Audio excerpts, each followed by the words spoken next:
Panic is a silent alarm. It doesn't scream, it freezes. And right now, inside a guarded compound in Montecito, that alarm is blaring through every room, every corridor, every calculated smile. Meghan Markle is not having a crisis. She is being a crisis.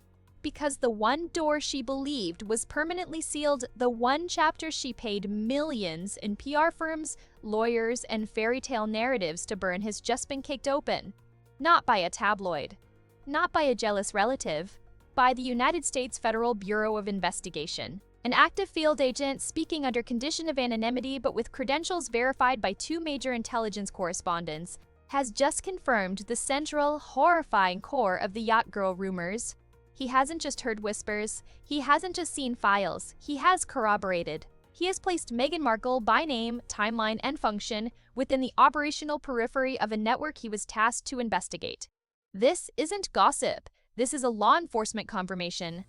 And for Meghan, it's not just the end of a reputation, it's the beginning of a reckoning. It started 72 hours ago. A secure encrypted channel used by a consortium of investigative journalists received a data packet. No return address, no note, just 3 files. The first, a voice memo, distorted to protect the speaker's identity, but laden with the jargon of a federal agent. The second, a redacted page from a 2015 FBI situational report on elite human trafficking and procurement networks. The third, a timeline, so specific it felt like an indictment. The voice memo is key. The agent states, in flat professional tones, Subject M was a known entity in the 2012-2014 timeline, not a target of investigation, but a person of interest within the social ecosystem surrounding primary targets. Her function was documented as a social conduit or connector. She was observed and corroborated as a recurring presence on vessels and at events utilized for what we termed asset cultivation. This is not an allegation of criminal activity. It is a statement of confirmed presence and pattern. A person of interest. Confirmed presence and pattern. These are phrases that don't exist in the world of People magazine covers. They exist in the world of warrants and witness lists. The agent goes on to describe the mechanism the yacht girl pipeline. It wasn't about prostitution. It was more insidious, a system of social legitimization. Young, beautiful, articulate women were placed aboard the yachts of billionaires, oligarchs, and power brokers as guests. Their job?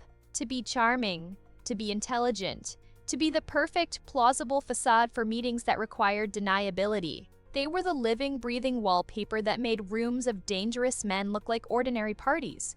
And the FBI agent confirms Meghan wasn't just wallpaper, she was a standout. According to his testimony, she was flagged for her exceptional social calibration and ability to engender trust. She wasn't a passive guest, she was an active participant, moving between circles, facilitating introductions, and, crucially, remembering details. She was, in the chilling terminology of the report, a high-value social asset. Now, the timeline. The FBI's window 2012 to 2014 is a knife to the heart of the Sussex fairy tale. This is the period after her first brief marriage, when she was a struggling actress in Toronto. But the FBI agent's testimony paints a picture of a woman living a staggering double life. One week, she's on set for a cable TV show. The next, she's flying, first class, to Cannes or Saint-Tropez, hosted on a 200-foot vessel owned by a Russian mining magnate or a Saudi financier. The funding for this lifestyle? It didn't come from her acting paycheck. It came from the unspoken economy of access, gifts, consulting fees, paid-off debts. A luxury apartment in Toronto whose lease, our sources suggest, was paid by a shell company linked to a now-sanctioned Ukrainian oligarch. Meghan's panic today isn't about shame. It's about exposure of a transaction. The entire Sussex brand, the philanthropy, the victimhood, the moral high ground is built on the claim of organic, virtuous ascent. The FBI agent's testimony shatters that. It reveals a climb that was, at best, sponsored. At worst, it was orchestrated. Inside Montecito, the reaction is described by a source as controlled hysterics. The PR team is gone. They've been replaced by a crisis litigation firm from Washington, D.C., experts in containing national security adjacent scandals. Their first move? Not a denial. A cease and desist letter to the journalistic consortium, threatening prosecution under the Espionage Act if they reveal the agent's identity, a dramatic, terrifying legal overreach that only confirms the severity of the threat. But the real terror is for Harry. What did he know? Our sources indicate he was deliberately kept in the dark. The palace's notorious due diligence file, the one Harry dismissed as racist smears, reportedly contained a single cryptic warning from MI6. Associations present future leverage risk. Harry thought it was about her ex-husband or an old boyfriend. He now understands it was a warning about geopolitical entanglements. He is currently sequestered in a separate wing of the property. They are not speaking. He is being advised by his own newly hired security detail former MI6 officers who are sweeping the estate for bugs and conducting a brutal point-by-point debrief of Meghan about every name, every face, every conversation from a decade ago. He isn't just heartbroken, he's terrified he has been married to an unwitting intelligence target, that their private conversations, their fights about the royal family, their Netflix confessions, may all be in a file somewhere, owned by a foreign power. Meghan's panic, therefore, is multi-layered. It's the panic of a crumbling brand, it's the panic of a marriage hanging by a thread, but above all, it is the panic of someone who's been told their past is a national security concern. And as the sun sets in California, the next wave is already forming. Because the FBI agent didn't act alone, he's part of a faction. And his leak was just the first shot. The next one is coming from across the Atlantic, from the one institution that saw this coming and was never believed, the Crown. The FBI agent's confirmation was the spark, but the tinder for this fire was laid years ago in a vault deep within the walls of Buckingham Palace. A file so sensitive it was never digitized, known only by its handwritten index card, Markle, RM, Persistent, Leverage Risk-Ec. It wasn't managed by the King's private secretaries. It was handled by the Royal and Diplomatic Protection Department, a shadowy branch that operates at the intersection of family, state, and security. We have spoken to a former intelligence liaison who has seen this file. Its contents were not salacious, they were clinical. It was a threat assessment. And at its heart was not who Meghan Markle was, but who she had been in a room with. The palace didn't care about yacht parties. They cared about access patterns. The file meticulously charted her appearances at events, her travels, and most critically, the 5 individuals she was repeatedly photographed near between 2011 and 2013. According to our source, 3 of those 5 are now under international sanctions.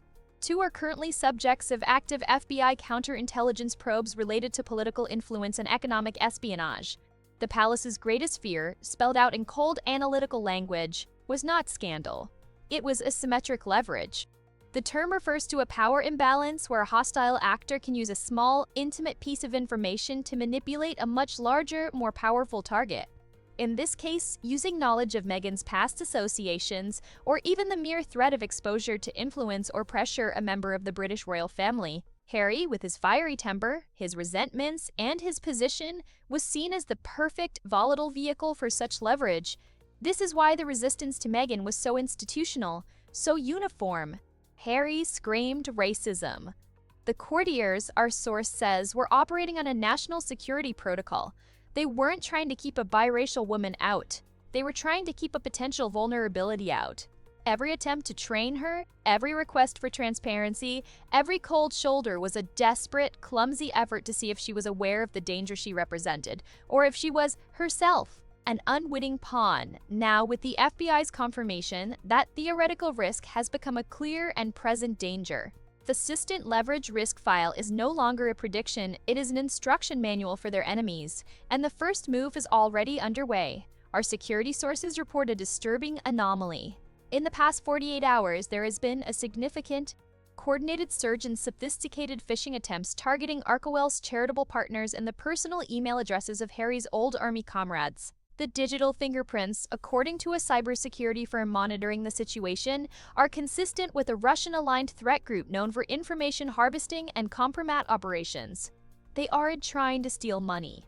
They are trying to map the Sussex network, find a backdoor into their inner circle, and perhaps find the very photos or correspondences the palace feared.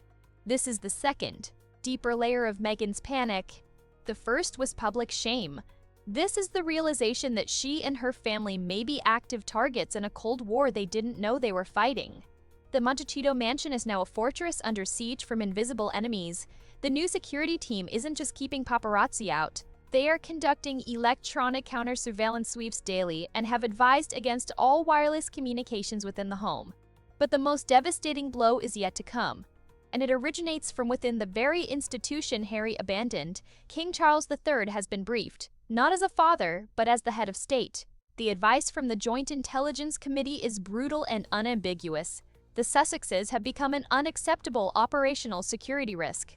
Their continued use of royal titles while embroiled in a FBI-confirmed foreign-adjacent scandal provides a veneer of official legitimacy that hostile actors could exploit. The monarchy itself could be used as a vector for influence. Therefore, a previously unthinkable measure is being drafted, the Sussex Removal Bill. This is not a family stripping titles. This is the UK Parliament, acting on advice from the Privy Council and security services, passing a law to formally and permanently separate Harry, Meghan, and their children from the royal line of succession and the use of any royal styles or titles. It would legally declare them private citizens, erasing the last vestige of their official status. The precedent is centuries old, last used for those who married against the sovereign's will in times of war. The argument now is not about marriage, but about the security of the realm. For Harry, this is the ultimate betrayal and the ultimate proof he was wrong. The institution he called toxic is moving to sever him not out of spite, but out of constitutional necessity. He is being treated not as a son, but as a hostile asset. Back in Montecito, Meghan's panic has metastasized into something else. Paralyzing dread. Her American dream was built on being the Duchess who beat the system. But the system she beat was only the royal family. The system she has now awakened, the system of state security, is infinitely more powerful and utterly merciless. It doesn't care about her narrative. It cares about containment. Her lawyers are telling her the truth. If the removal bill proceeds, her global brand built entirely on her royal identity is worth zero. No network, no publisher, no brand will touch her. She will be radioactive. And in the silence of his wing of the house, Harry is facing a horrifying calculation. To protect his children, he may have to do the one thing he swore he would never do: publicly disavow his wife, cooperate fully with the FBI and MI6, and throw himself on the mercy of the crown in a desperate bid for protection for himself and for Archie and Lilibet. He would have to trade the woman he loved for the safety of his children and become the living, breathing symbol of his own life's greatest mistake. The panic in Montecito is no longer just about the past. It is about the end of the future. So this is where the runway ends. Not with a dramatic crash, but with the slow, sickening tilt of a gilded cage realizing it was always a prison. Meghan Markle's panic has burned through its fuel. What remains is the cold ash of consequence. The Sussex Removal Bill has been tabled in Parliament. It's not front-page news yet. It moves in the quiet, efficient channels of constitutional necessity. But the message has been delivered to Montecito by a king's counselor, not as a father, but as a sovereign, complete or be erased. Harry's choice is no longer a choice. It is a triangulation of survival. On one point, his children, whose safety is now quantified in threat assessments. On the second, the crown, offering a brutal, lonely shelter. On the third, his wife, the origin point of the vortex. Sources inside the crisis team say the decision has been made. Harry will cooperate. He will provide a sworn private testimony to both MI6 and the FBI, detailing everything Meghan ever told him about her years on the circuit. In return, the palace will grant him a form of protected exile, a secure, anonymous life in the UK for him and the children, with new identities guarded by state security. It is the ultimate protection detail and the ultimate betrayal. For Meghan, the walls are now literal. The DC crisis firm has resigned, their job impossible. The mansion staff has been paired to a skeleton crew of individuals vetted by Harry's new security. She is isolated, awaiting the legal tsunami she can no longer outrun. The first wave is immigration. The U.S. Citizenship and Immigration Services has opened a review of good moral character based on the FBI disclosures. Her path to citizenship is now indefinitely frozen, placing her in a terrifying legal limbo. The second wave is financial. The Netflix deal is dead, not canceled, voided. Under morality clauses so severe they demand the return of portions of the advance. The same is happening with every remaining commercial tie. The brands aren't fleeing scandal. They are executing contractual severance to avoid being deposed themselves. But the final, most crushing wave is personal. It is the silence from her husband. The negotiated terms of his cooperation require a complete and immediate separation. No contact.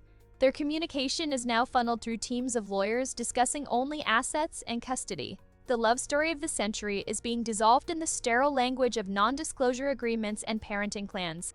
Meghan's panic has subsided, replaced by a profound, chilling understanding. She didn't just hide a past, she misunderstood the game. She thought she was battling the press and a jealous family. She was actually a civilian who had wandered onto a geopolitical battlefield. The players aren't editors or courtiers. They are intelligence agencies, sovereign states, and the ancient, unforgiving machinery of a constitutional monarchy. They don't do redemption arcs. They do risk mitigation. The world will soon see the performative end, the grim-faced lawyer's statements, the amicable separation announcement, Harry's quiet return to England. But the real ending is happening now in the unbearable quiet of a California mansion. It is the sound of a woman realizing that the ultimate price for her past was not her reputation or her fortune, it was the man who believed in her, and the future they built on a story that was never entirely true.